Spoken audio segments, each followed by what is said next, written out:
একবারে খেরিয়া ফাল দিয়া কই হুজুর আমি আজ 60 বছর ধরে কথা কই বউয়ের লগে বউয়ের লগে 4 বছর কথা করেন, সংসার আছে নি রইছে নি? সংসার তো চলতে আছে।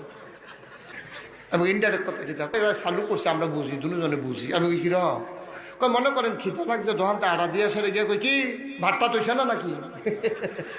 তো আপনি তো কইছেন ভাতটা তৈছে না নাকি, হেবিডি বুঝ জ্বালাইছে ভাত দেওয়ার দরকার, তো হেবিডি কিতা কয়? তো হেবিডি কয় খাইলে বইব না। ইনডাইরেক্ট এবার জিগায় ভাতটা তৈছে না নাকি, হেবিডি কয় খাইলে বইব না। তা আমি কই মনে করেন তরকারি দিচ্ছে, ডাইল দিত মনে নাই, তো কিতা জিগায় নি কিচ্ছু? কয় জিগা বারান্দার ডাইল লাগবো নি। ইহার তো বারান্দার ডাইল লাগবো নি, তো কয় দিলে দিব এটা। এই ইনডাইরেক্ট কথা চলতে আছে 4 বছর ধরে, সংসার করতে আছে, আর বিক্রাবার সুইটটা